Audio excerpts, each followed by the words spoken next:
This episode is proudly brought to you by California Cryobank. Use code QueerFam25 for a free level 2 subscription to their donor catalog. Love is love on the Queer Family Podcast. Love is love.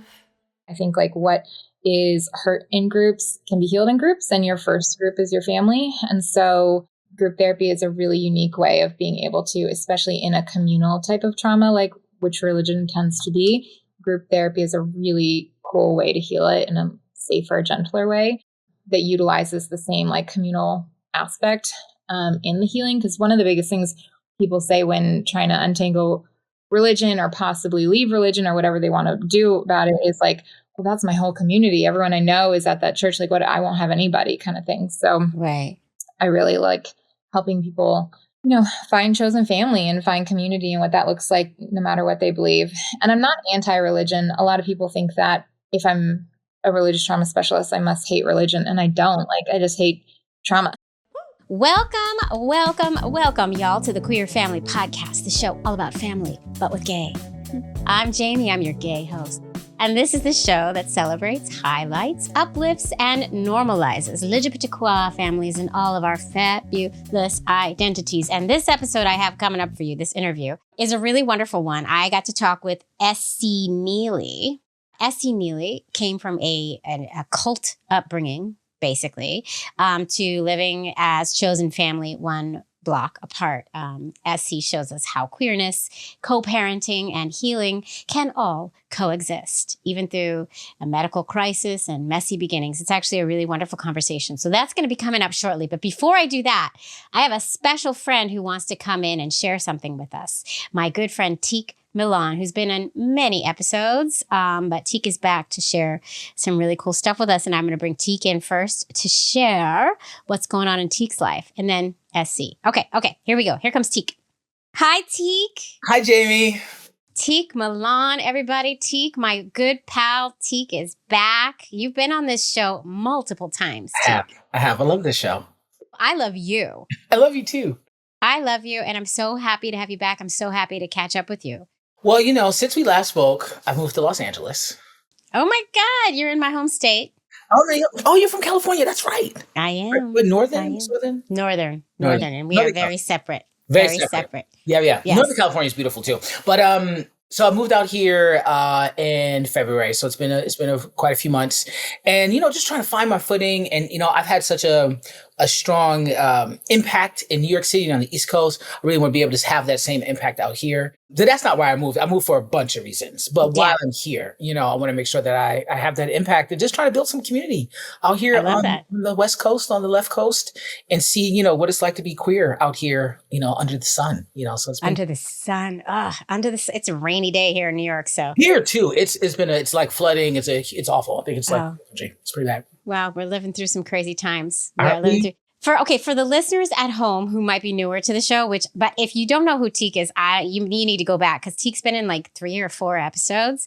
Tiq, can you give kind of your like elevator pitch of like who you are and why you have come back numerous times onto this here show? Yeah, sure. So I'm Tiq, and I'm an educator, I'm a writer, I'm an advocate, I'm an activist, I'm a storyteller. And those are kind of the things that I do. And I do all of those things, for the advancement and for the visibility of queer people, of queer and trans people all over the world. So I'm back on the show to talk about some of the work that I'm doing and some of my new offerings that I have in the world. Because, because the world is a hellscape. It's a hellscape. And I just said earlier to Tiq, girl, and that's all we needed to say. I said, this girl, what is going on? We are living through the Handmaid's Tale as well. Yeah, we're living through the Handmaid's Tale, right? And so this is how it's landing on me. So first, as a person who's done a lot of DEI work and a lot of work around visibility and storytelling around LGBTQ people, what I have found professionally is a lot of those opportunities have disappeared this year. Mm-hmm. Like the majority of these opportunities. And the thing is, it's so heartbreaking. It's so heartbreaking because these like corporations and organizations and individuals and politicians who you thought were in allyship, who thought who had your back, they were there to protect you, to fill in the gaps, they're gone. They're gone. Just like that, just gone. Mm-hmm. It's cowardice. And one thing I can't stand is a coward. You know what I'm saying? And that's what it feels like, this cultural cowardice when it comes to queer and trans people. And that so much of it was performative. So I was like, now what can I do as a leader in community and as a person who, has been here and has a network? How can I try to stand in the gaps? And you have also worked really hard to break the stigma of toxic masculinity, as a trans man. Like, you have such beautiful insights into just identity and masculinity in general. And I love it. Anyway, sorry, I interrupted, but. No. Thank you for that. And that's another part of it too, like just trying to have these conversations around what does it mean to create an organic masculinity? What does it mean? What are this telling the story of a transgender person, a Black trans person, this is full of love. Like, I have a family who loves me. I have a community that loves me. It hasn't been, there's been these, times when it's been hard, but my story is not centered around the resilience or the heartbreak, right? Mm-hmm. And so being able to tell these stories and being able to share this has been really important. And so now that these opportunities have been taken away from me and from a lot of us, now it's like, you got to create these opportunities for yourself, right? Yeah. And how do we do that? How do we do that? And I think it's for all like the queer and trans and LGBTQ people who are listening. We have to make space for ourselves. We really do. And the thing is we all can be space makers for each other. We all can create safe space. So it's like it's the space that we create and it's the space that we create, that we take up. And so now I'm like, how do I continue to create safe space and supporting space for other people? And so I was talking to a couple of friends. Can I just say, so many of my friends are therapists. I have so many. Like 3 of my best friends are therapists. I'm telling you, it's like because we know we need the therapy. And the person, the interview coming up is also a therapist. I'm a therapist. I'll call my friends. I'm like, therapy me, please. Totally. Please therapy me right now. Totally. But we were having this conversation and I'm talking to them like I'm talking to you. And they were like, you should do gender doula. And I was like, what is that even? And so this idea of doula is someone who was there with you during the transitions, right? So you have, the birth doulas, bringing people to the world. You have death doulas. But what about in the middle? When we have people who are transitioning? And so this idea of being a gender doula is just that, is being able to stand with somebody during that transition, give them that support, give them those resources in a way that's not necessarily in a clinical way, but feels like softer and more like humanly connected. And so that's what I'm doing now. And so working with parents of trans kids, working with trans kids, and even working with older adults who are transitioning. So what does it mean to transition, not just medically and legally, but socially? How do we do that? How do we support our children in that? Because I think what's really important for our allies to understand is that when we transition, you all transition with us, And I've talked about this before. Like, what does it look like for your son to now be your daughter? What does that mean for you as a parent? Yeah. Are you redefining yourself? Are you having to rethink these things? And so for me, I want to come in and be able to hold people's hands on that journey. Yes. And I think a lot of times us parents, we'll put that on the back burner, because our kids come first, especially those of us who are accepting and loving and like with our children on these transitions. From many of the people I've spoken to, they kind of put their experience of it on the back burner to help get their child through it. So the idea of having somebody like you kind of hold their hand too and let them know it's okay, to feel the way you feel, and I'm here for you and here's some tools. I think that's really awesome. And for the kids too.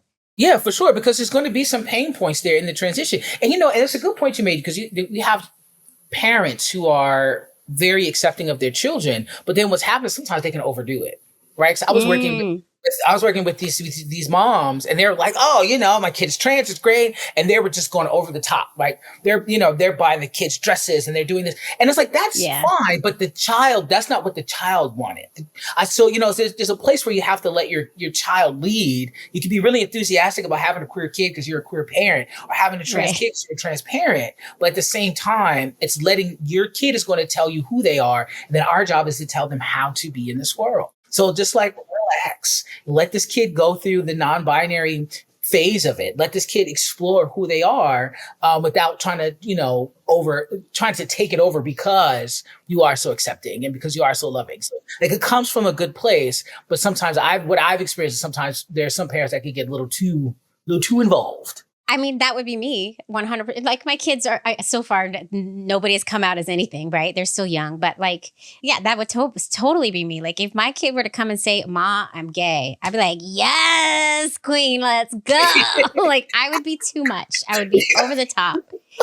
And so it is, it's great to have just someone with a perspective who looks at it holistically and who's been on the other side of it, who's been through it to walk. We all need a guide. I want you to just come with me everywhere. I will. Tiq. I will. And just not even about the gay stuff. Like, I just want you to like be there so I could be like, Tiq, how do I manage this conversation right now? Like, no, seriously, I think we do. We all need like shepherds and guides and mentors in this life and like coaches in this life. I think that word coaching has kind of been like just beaten to the ground. I agree. But, you know what I'm saying? But I think that there's something to it, particularly now where we are seeing the erosion of systems. We're seeing divisions in our communities, in our country. We have to depend on each other. And so this is my way of allowing some space for people to have some dependence on me. And I have dependence on other people. Like I have shepherds and guides and mentors in my life because we are all we have, really. We really. And I love the point you made where, the systems have failed us. They're done. It was performative. And it really is up to us to make the spaces and make the change and be the people that we need right now. Nobody's coming to help us. Nobody's doing it for us. No one's coming to save you. And we're all doing our part. Like you having this podcast, this is you doing your part, having this platform, having these conversations, letting people know you're a part of community, that you're not alone, that, your story is unique and your story is a part of our story. This is really important. All the work that you're doing, that I'm doing, the listeners, how we show up for each other is just so paramount. It's so, so important right now. I agree. And this is what I'm trying to do. I'm trying to show up and help families, help kids, help my trans folks just feel more human and more full and loved in this world because we deserve it. We absolutely deserve it. And I'm so glad to be able to highlight what you're doing. And I'm sure people at home it's resonating. And, we realize we need to be the change and we realize nobody's doing it for us. And there is a lot of catharsis happening from it. Like I feel frozen so much. Me too. And I spoke with someone recently and I want to get to how people can contact you. And I know you have a busy day, so you have to go. But like I spoke to somebody recently. She was older. She must have been like late 60s and she had just transitioned or early 70s even. She had just started her transition when Trump came into office the second time and made that speech the first day about how there's only two genders and we will henceforth recognize that. And she told me in her mind, she said, I can turn it around right now. I don't have to do this. It's early enough. I can turn it around. I don't have to do this. I can live in the world the way I've been living. And she didn't. But I said to her, I wonder how many people actually did. Yeah. Because of that one state. And now it's just getting worse and worse and worse and worse. Yeah. So the need for support is extremely urgent right now. Yeah, for sure. Because so many people are scared. That's a fear response. So many folks are scared. I know trans people who are low and no disclosure and who are, particularly like trans men who thought about like coming out and they're like, oh, I can't do that now. I can't do that now. These like roughneck kind of guys who no one knows in their life. And it's like, you're putting yourself in danger. But the thing is, we can't operating from fear. It's never helpful. Right. It's never helpful. Say right now, I think I'm not necessarily scared, but I'm mad. Like I'm pissed. I'm so angry. I'm so angry about what's going on. It's like unbelievable. The things that are happening right now. It's like this world is upside down, topsy-turvy. We're in this weird, nothing is what it was. Everything is upside down. Yep. People are allowed to say the craziest or are encouraged to say the craziest stuff. It's just insane. Yep. And it's not ever going to go back. That's the thing. So this idea that we're going to go back to the before times, we have to get rid of that idea and not work through fear and then figure out how we can be here for each other. It's a new day. Yeah. It's really about creating the support and the scaffolding for one another. Seriously. And they're doing their best to put the fear in us. They're doing their best and they're doing a good job, but we have to fight it with love and queer joy and resources. So Tiq, tell everybody where they can find you, where they can get support from you and all of the things. And if anybody wants to book you at their organization, sure can. Feel free to reach out. Please, please. Thank you, Jaimie. Yes, tiqmilan.com, Tiqmilan, like the city, tiqmilan.com. You could go there, just fill out the contact sheet. It comes directly to me if you have any questions about my offerings. I'm doing gender doula work. I have a resonant voice, which is a public speaking course, which is also, I think, is really important to you right now. It's so important for us to take up space, be able to clearly and concisely be able to tell our stories, to share our knowledge, and be a part of the change that we want to see. And it starts with our voice. It's one of the most important things that we have. Also, Gender Doula, helping people through their transitions. And also, people just want to talk like I'm here. So go to tiqmilan.com. You can see everything that I'm doing there. Fill out the contact sheet that comes directly to me, and then I will be in touch with you. Tiq is a diamond, a gem. And I feel so honored and privileged to even know you and to be able to text with you. You're like a celebrity. I appreciate you so much. I really do. I adore you. So everybody reach out to Tiq and just know there's help out there.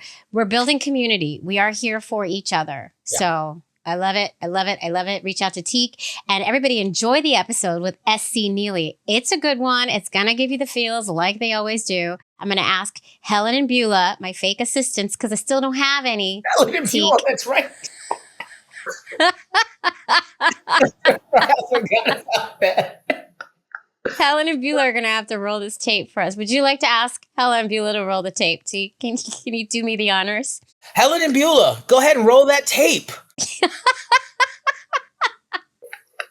Perfect. Okay, I love it. Okay. Oh my God, so good. Queer Family Podcast, love is love. Hi, SC. Hey. Nice to have you here virtually. How are you today? I am doing okay, for sure. It's been an interesting week. Usually is nowadays, huh? Like little fires everywhere. Yes, that is definitely the motto of my life right now. Yeah, I think it's the motto of many of our lives right now. Where are you coming in from? I'm in outside of Washington, D.C. Oh, okay, yeah. So you're in a police state right now. Yeah, big fires here.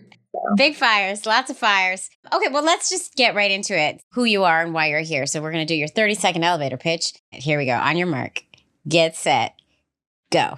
I'm SC Nealy. I go by SC. My pronouns are they, she, with a preference for they. And I have 2 children, ages 5 and 2, both girls right now. And I co-parent with their father, who is a really close friend of mine. We live a block apart, and we have just kind of created our own like queer family together in our own unique way. And that's kind of, that's us. Amazing. You did it. You made it in. And you're also a therapist, right? Yeah. So we'll dig into that too. But let's get started. So did you say the father were you ever romantically involved? Like, what's the story? I want to know the whole story. We were romantically involved-ish in a way. I grew up in an evangelical cult, and religion was a really big part of my life and my like being closeted for a very long time. So like we were romantically connected, but in a way of like I didn't feel able to be out yet, you know? Right. Gotcha. So we were always really close friends, and I mostly identify as pansexual, but I lean more like a lesbian. I was always honest with him about that from day one. We met at the end of 2018. I had told him about like, you know, my confusion around sexuality and all of those things. And, you know, he has his own journey that he's exploring for himself in that. And, you know, I won't share his stuff. And we just both really were at a point in our life where we wanted a family, and we didn't necessarily see that happening in other ways or want it in other ways right now. I didn't want the traditional thing that I had been kind of forced into and seen. So we were like, let's get pregnant. Let's have a baby and get pregnant. I want to have a kid. And so we did. Luckily, first try, everything good to go. I know. And then during that pregnancy, my father, my family said, you know, if this baby is born out of wedlock, we won't love it. Oh. And and so we did get married. Oh, wow. I felt like I didn't want my child to lose my parents or their grandparents. I have since have different thoughts on that now, but at the time, God. I was like, okay, well, if all they need is this piece of paper to like love their grandkids, I will do that. And so we did get married. That paper didn't really actually help my family at all, though. So. Oh, like as in with acceptance, you mean? Right. Yeah. Oh, so you did that for them, and then it still didn't work. Yeah. What the hell? Yeah. Excuse my French. I'm sure that wasn't allowed to be said in your house. Wait, can we back up a little bit because you mentioned an evangelical cult. Can we talk about that a little bit? Sure. Yeah. What was it, and what was the like? I want to hear more about kind of the religion you were raised in and how that shaped who you are and who you became and stuff. I grew up a little bit all over, but like for a significant part of my younger childhood was in like a rural Virginia area outside of like Blacksburg area. And there was a cult, obviously they don't call themselves a cult. They don't brand themselves that way, but that is what it was. It was based around a church, very small, and called Dayspring. And it has since imploded. Those kinds of settings do implode a lot because you get like narcissistic leadership and they'll fight and then like, people go separate ways. So when that cult imploded, we moved to Southern Maryland and we joined like a mega church, which in and of itself was a different kind of cult. Different type of cult. And it was a covenant church. When you left the first cult, as you say, did your family recognize it as a cult, or is this just you? So I don't think any of us at the time recognized it as a cult. My dad wouldn't call it that. My mom does call it that now. And she has only ever admitted to that this year. So yeah, when she found out I was writing a book about religious trauma and my experience in that cult and everything like that, she sent me a care package of several other books, including one that another member of the same cult wrote. And she was like, oh yeah, look, you remember this person who also wrote a book about our cult? And I was like, you're calling it a cult? It's been 35 years. Wow. You're finally telling me. Oh my God. So that was weird. Okay. But the younger one, that cult was very conservative. Like as born female, I wasn't allowed to wear pants. I wasn't allowed to cut my hair. Wasn't allowed to like be outside the home. We were all homeschooled. Like, no, I didn't have a TV till I was way into my teens. Like I didn't have access to widestream media. I didn't know what Britney Spears was. I didn't get to like have any of the pop culture that like people my age normally have. Like I'm still very behind. People will talk about a movie or something from the 2000s or 90s. And I'm like, I don't know. It wasn't on the approved list that we were allowed to watch. So you were very isolated. Very isolated. It's also the first time I heard that I was a lesbian. There was a big fight between my father and the leader at the time. And I remember hearing the leader scream at my dad, like, Sarah was my given name at the time, is going to be a lesbian because you're not like strong enough as a man of faith. And so she's going to be a lesbian. And I was like, oh no, what is that? That sounds so scary. Oh, geez. Oh, wow. Wow. That's traumatic. It was, but it's also kind of validating that like back then I was showing signs. Like clearly the signs were there. Clearly. And they just had to blame it on someone or something. Wow. Okay. That's intense. That is deep. Yeah. So you two got married and you're one of the few people I have talked to who actually like made their family by baby dancing, which is what I like to call it, Yeah. That's fun for us queers. But, it seems like it was filled with lots of strife and trauma. So you two got married to kind of appease your family and then take us down the road. COVID hit and I gave birth May 2020. So really like very isolated time. So we got married December 20th. I had the 20-week ultrasound December 18th. And that's like the big anatomy one where they do like check everything. All our family was in town for the wedding, our tiny little wedding. It's like 20 of us, but they were all at the ultrasound appointment. This was still pre-COVID. So everyone was allowed to be there. And the doctor kicked everyone out. It was like, I just need to talk to the mom and dad. Oh God. The baby was really sick. And that there was a lot of birth defects that had happened in her kidneys and bladder. And like, we didn't know if we'd make it to full term. So that was really, really rough. And oh gosh. So from 20 to 40 weeks or 39 weeks when I gave birth, I was at the doctor twice a week and just we were watching and the progress. So that was really difficult, especially like during COVID times, because I had to do that like alone. And, he wasn't allowed to be at the appointments after COVID hit. Right. And then the birth scary. happened and, she had a lot of breathing issues. So we were in NICU for a while. And then at when she was 4 weeks old, she had to have surgery for her kidneys. And so that was also really like awful because it was like an 8-hour surgery at Children's National here. And like, because of COVID, Trevor, that's her father's name, he had to sit in the parking lot and wait. Like, he wasn't allowed to be in there, right? So he's like sitting in the parking lot. I'm sitting in the like family room. They only allowed both parents to be in there if like you were saying goodbye to the child. That was it. That was the COVID rules. Oh my God. Luckily, we weren't there at that point yet. And so she was born with 4 kidneys and 4 ureters that attached it to her bladder. And then there were blockages called these ureteroseals that are like a bubble that blocks the kidney from like draining into the bladder correctly. Then the ureters were also like kinked. This UPJ obstruction is what it was called, where it like looks like a J, and so it wasn't like able to filter correctly. So she had to have like 2 kidneys removed because they were like hurting her, and then trying to the ureter and take out the blockages. It was a really big surgery. Oh my God. 4-week-old. Oh. Yeah. So awful. It was awful. She would end up in her first year of life, she had 9 surgeries total. Oh my God. Surgery, like, we went home, a week or so after, and then she threw a blood clot. We didn't know at the time what was happening. And then it led to like sepsis immediately. And she like actually coded and passed away. And that's when they called both of us in. Like, it was like 3 a.m. and I couldn't understand like why she was so fussy. I was trying to like make everything better. And finally, like, her lips started turning blue, and I was like, oh, I gotta go to the ER. So I rushed her in. Again, Trevor wasn't allowed to come, so he was sitting in the parking lot. And the moment I walked into the ER, the nurse like looked down at her for just a second and then grabbed her from me and ran. And I was like, God. I don't know what's happening here. It was awful. Oh my God. Then they called, I had Trevor on speakerphone so he could hear, and they were like paddling her and all these things. And then she was in a coma for a while. They did a medically induced coma for a while so that her brain and stuff could heal. But she had thrown like a clot to one of the kidneys, and so that kidney died.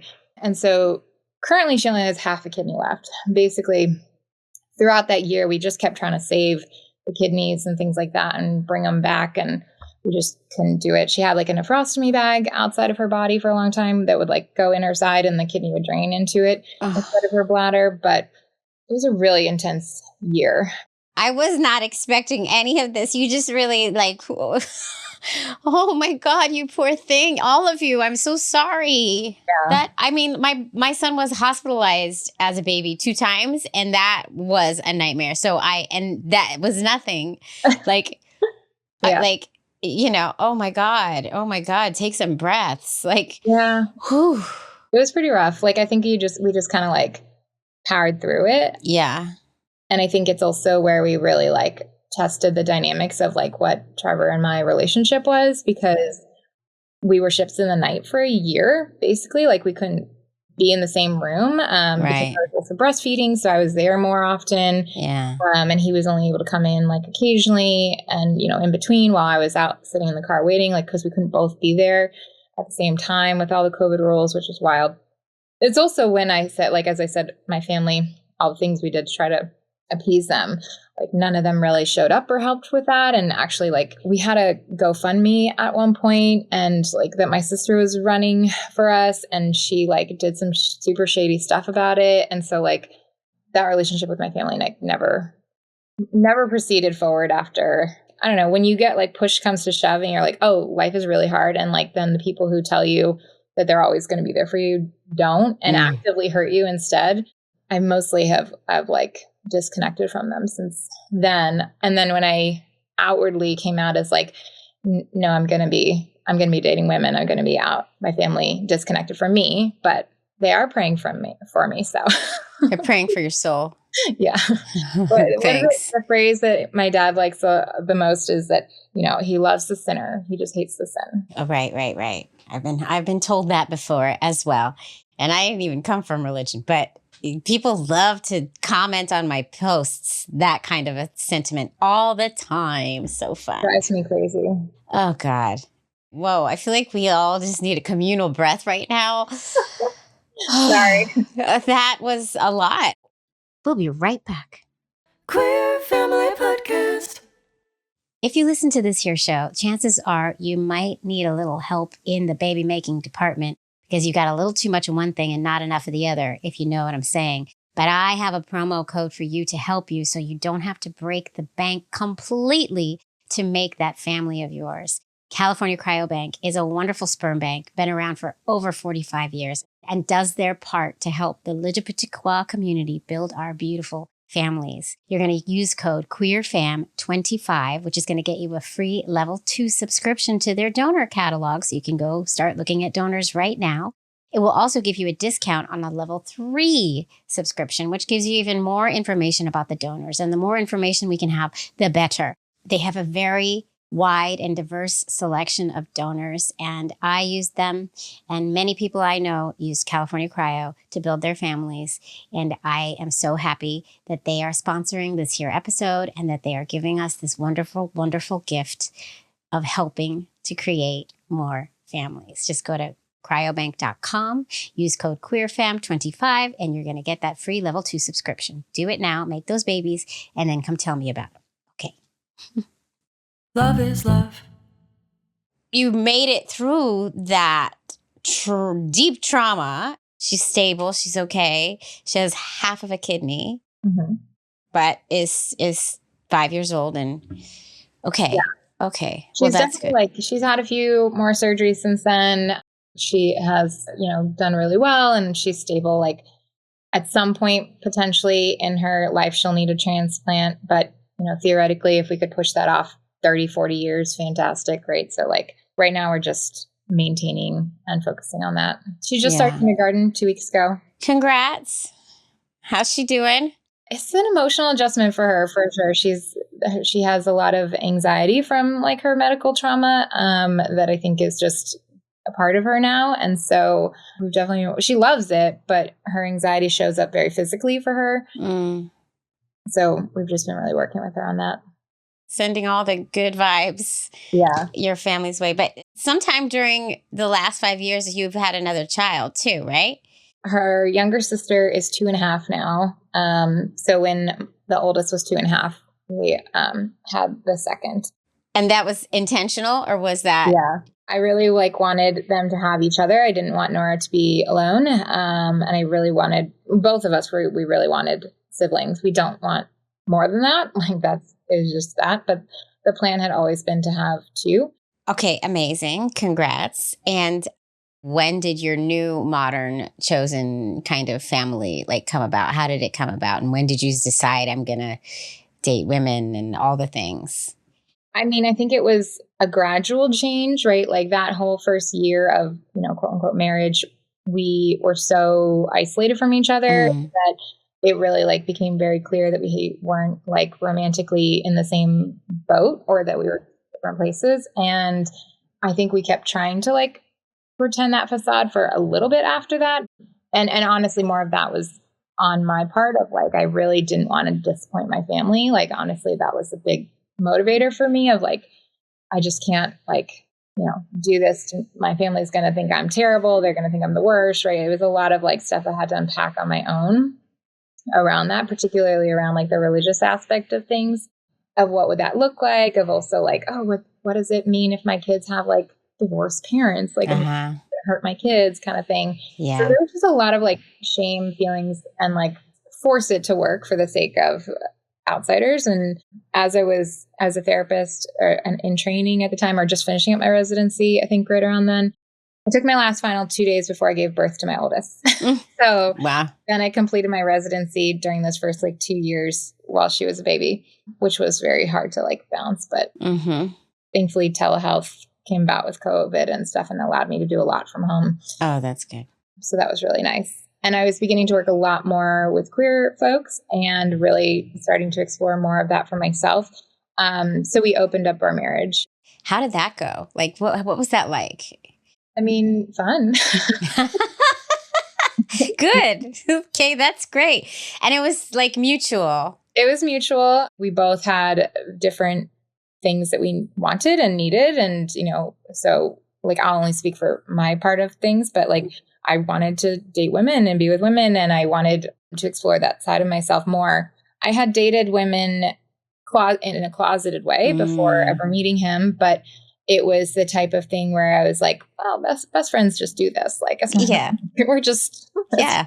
I mean, don't they all? Don't they though? Yeah. I'm just kidding. I'd had several of those like best friends where we're like clearly a lot more than best friends and the feelings are a lot more. But I was like, no, we're just friends.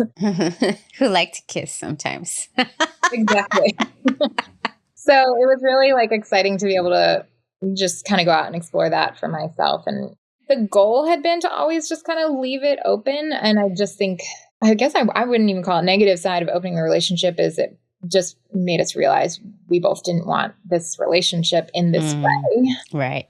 And that I wanted to be in like more significant relationships with women. Not that you can't, like I work with plenty of poly people and like I get that, but it's not, I'm actually like, I did try to explore the polyamorous side of things. I found that my orientation leans very romantically monogamous. I've written 30 romance novels. It's like, oh, wow. My being.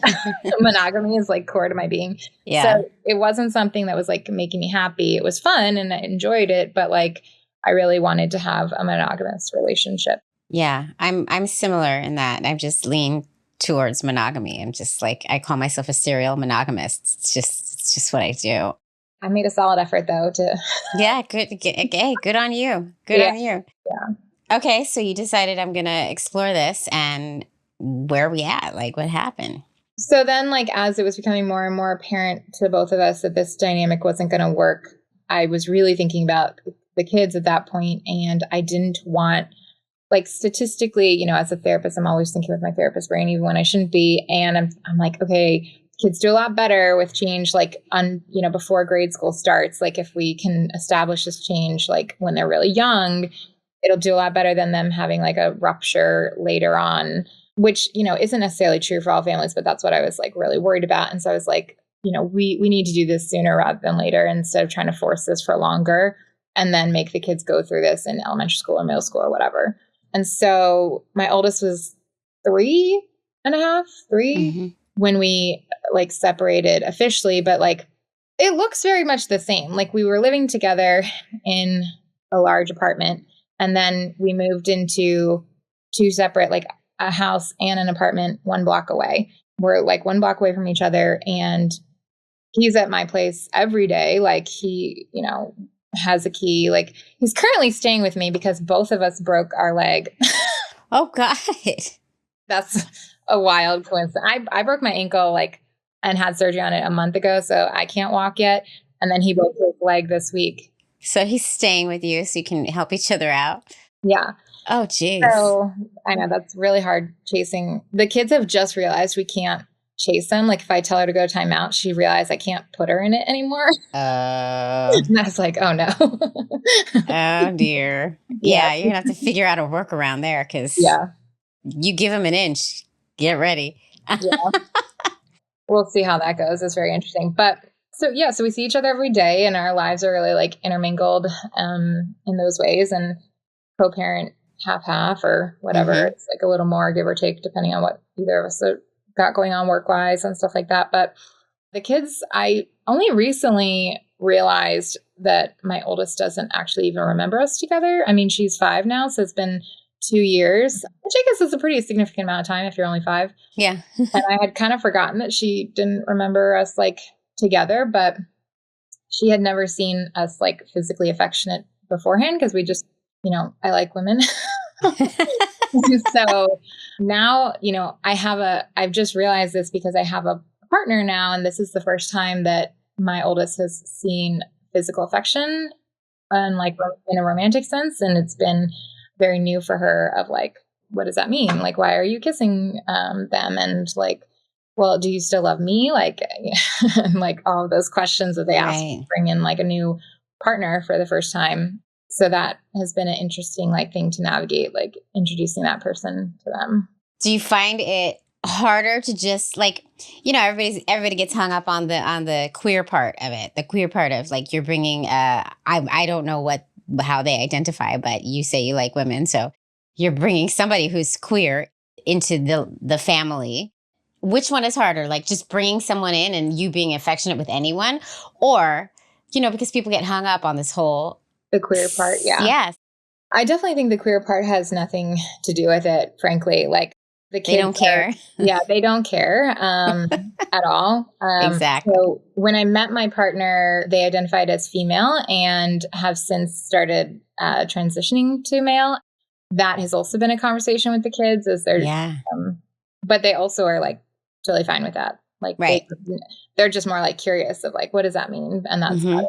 But they don't care. And how about for you? How is that for you? Because you really just went through a whole journey to get to the place where you're like dating women, right? Still the same exact person, right? This is still the same person that you like or love or whatever, but they're transitioning to a gender that you decided you weren't going to date anymore. So how does that feel? I think I'm still figuring that out. Mm-hmm.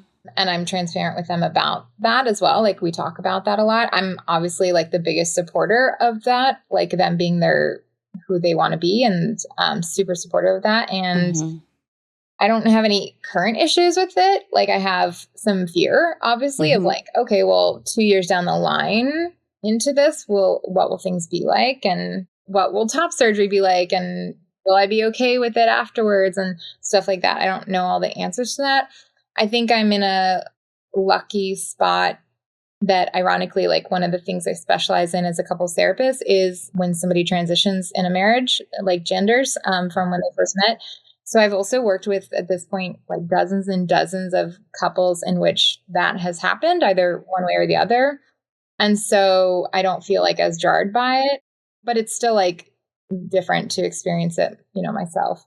And there is a part of me that's like, man, I did a lot of work to date women. And see, I would not normally even ask that question, but we just really did go through an entire journey to get to this, and a pretty tumultuous one. Yeah.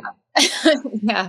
No, I've said exactly that before. Yeah. So it's just interesting. But it's beautiful. I just recently talked to a man who's also an author, actually, it was a previous episode this season, actually. He had given birth they have 4 kids. He had given birth to all 4 of them.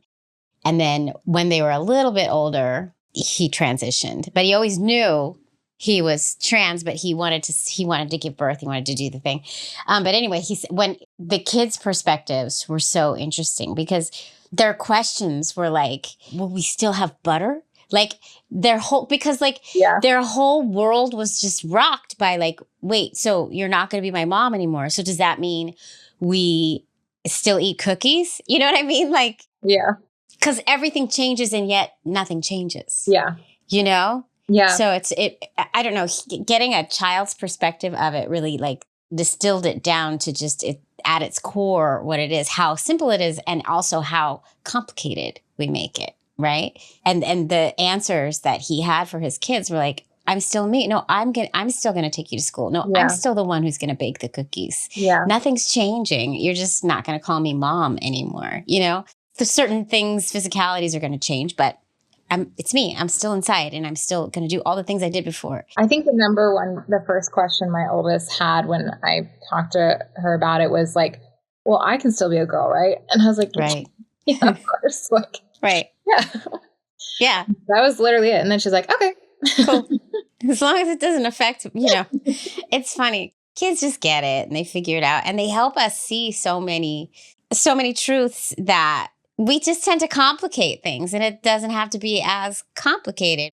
I found Jesse was his name, what he had to say about it and what his kids' takeaways. I found it just so eye-opening and like simple and beautiful. I think they've had a harder time trying to understand the difference between friend and partner because I am a very social person and I have friends around all the time. Like they have other adult queer friends around all the time. Like they're used to drag queens in our home all the time. They're used to like all of my friends are like lesbians or things like that. And so they're extremely used to that like adult friendships around all the time. And also like, I don't know how you are with your friends, but my friends and especially my like queer friends were physically affectionate, like hugs and stuff. And so I think this is the first time now they're seeing me like romantically kiss somebody or something like that. And that transition in their mind of like, what does that mean, has been more, I think, confusing for them because they don't also see it like elsewhere. It's not like their friends' parents. That affectionate, right? Because I'm trying to think in my head how often I kiss my wife in front of my kids. I don't know if we do it all that often because day-to-day life, right? Yeah. So that's been more of the big thing. I mean, they'll see it in like movies or whatever, usually around the concept of like a wedding in like Disney movies and stuff has been, you know, my oldest keeps asking like, well, when are you going to have a wedding? When are you going to get married? I'm like, okay, slow down. Take it easy. Yeah. Did that once. I already did that. Slow down, mom. Yeah. And it's a really, really good point. Like it's the fact that that my parent is being romantically involved is more jarring than the fact who the gender of the person they are romantically involved with. That's a big takeaway, right? They don't care who it is. Yeah. And so how is your family doing? Like, do you talk to them at all now? I do not have any contact with them. Like I'll occasionally, like I said, my mom will send a package here and there. My mom left when I was really young. So like when the first split happened and we left that church, is also like when she left, you know, just for good. Like she didn't want kids. And, you know, she was married at 21 years old, met my dad at a Christian evangelical hotline, she never wanted kids. I actually think my mom is probably like really autistic. Oh. She never wanted children. She doesn't like physical touch. She doesn't like people or like being around people. And but she was like, I'm going to be a good Christian wife. I'm going to do the things. And when the cult split up, I think she saw it as permission to be like, nope, I'm out. I never wanted this to begin with. And she moved to like a small trailer in the middle of nowhere in Virginia. And like, we've barely seen her since. My youngest sibling was 4 months old when she left, and she's barely ever met my mom. Oh, wow. How many of you are there? 4. Oh, wow. So yeah, she'll send me packages occasionally in her way, and they're swing and a miss usually. And often emotionally upsetting, but I think she like doesn't fully get it or is like trying in her way, and it's just not for me. My dad remarried and joined MAGA. Mega and MAGA, a mega church and MAGA. Yeah, he actually moved to Florida to be around more like-minded people. Oh, is what he said. Okay. Like, oh no, what do you mean? Yeah. So we don't have much contact, if any, because it's like. But do your siblings? Is he still?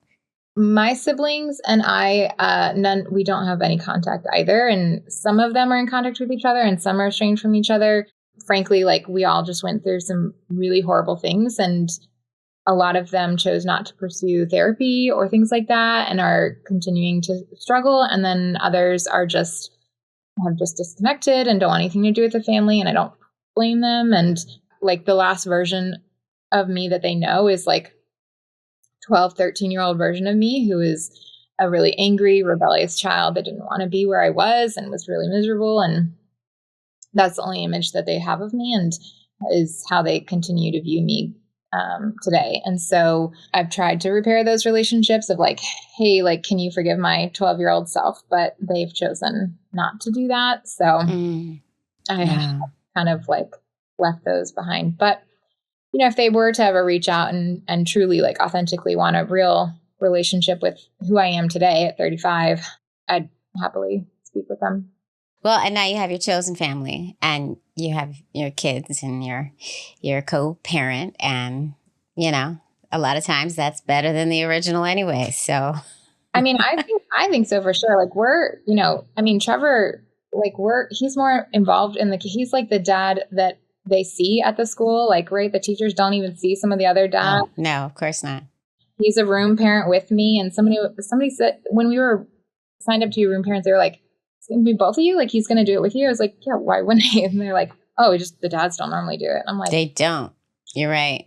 He's very involved. Like the kids are his number one priority. And he and I are really good friends. He's friends with my partner. We all like do stuff together all the time. And it's a queer modern family. I love it. Get it.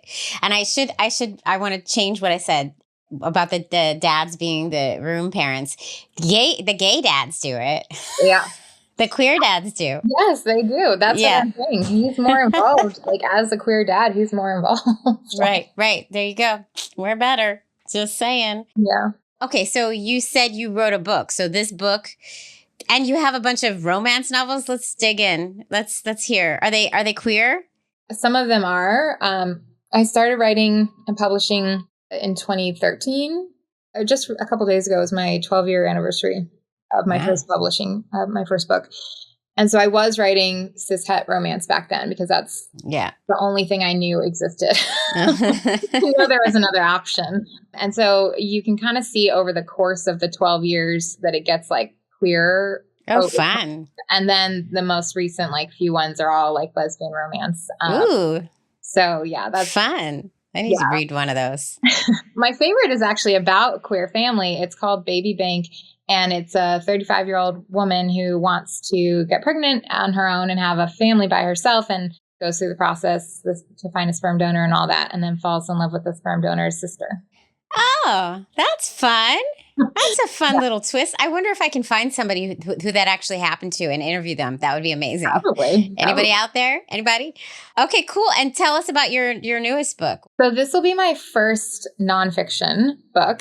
I'm very excited. It's a healing guide to anyone who's experienced religious or spiritual trauma. You know, as a therapist, I currently in the Arlington, Washington, D.C. area, I own a practice of all queer and trans therapists. And so everyone on staff identifies that way, and we mostly work with that population and their families. It's obviously really busy right now in the D.C. area with that. And so we've got a lot going on. And one of the things I specialize in is helping people heal from religious trauma. And unfortunately, there's just a really large overlap with the queer community and that. And so I actually wrote this book like 5 years ago, the first draft of it. It's had iterations since then, but it took me 4 years to get a publisher to buy it. I got so many rejections telling me religious trauma wasn't a thing. And that, that it wasn't a thing. And frankly, it is like it's only been more mainstream as a term in the last like 5 years. We didn't even have the term at all before 2011, but it's still not even in like the diagnostic manual or anything like that. I did not know that. Yeah. So we're still really far behind on all of that. Yeah. But finally, Bloomsbury was like, okay, we'll buy it. And so, it's coming out next spring. It's called Healing Sacred Wounds. And, I'm really excited for when it does come out and hope it really helps a lot of people. I also do a lot of like training and group work specifically around religious trauma. I run a group to help people kind of heal from religious trauma. I really love group therapy for those who haven't done it. I think like what is hurt in groups can be healed in groups, and your first group is your family. And so group therapy is a really unique way of being able to, especially in a communal type of trauma, like which religion tends to be, group therapy is a really cool way to heal it in a safer, gentler way that utilizes the same like communal aspect in the healing. Because one of the biggest things people say when trying to untangle religion or possibly leave religion or whatever they want to do about it is like, well, that's my whole community. Everyone I know is at that church. Like, what? I won't have anybody kind of thing. So I really like helping people, find chosen family and find community and what that looks like no matter what they believe. And I'm not anti-religion. A lot of people think that if I'm a religious trauma specialist, I must hate religion. And I don't. Like, I just hate trauma. That's right. It. Don't traumatize people and we don't have a problem. Right. Yeah. Interesting. So are you only local or are you virtual as well? Like if somebody's listening and they're like, I need some help with my religious trauma. We are virtual. It depends on the state and kind of exactly how that would go, but usually we can accommodate most people. Our company is LGBT plus Counseling Collaborative, or the website is lgbtcounselingdmv.com. So anyone is able to reach out there as well. And I do a lot of work on Instagram and like posting content and working with different queer content. So anyone can follow me at SC Nealy, Nealy. And that's where I'd post like a lot of resources too for religious trauma. And there are some really great ones. We're getting more and more in the area, thankfully. That's great. That's awesome. And all of this will be in the show notes as well. And when does your book the newest book come out? Sometime spring 2026. Okay.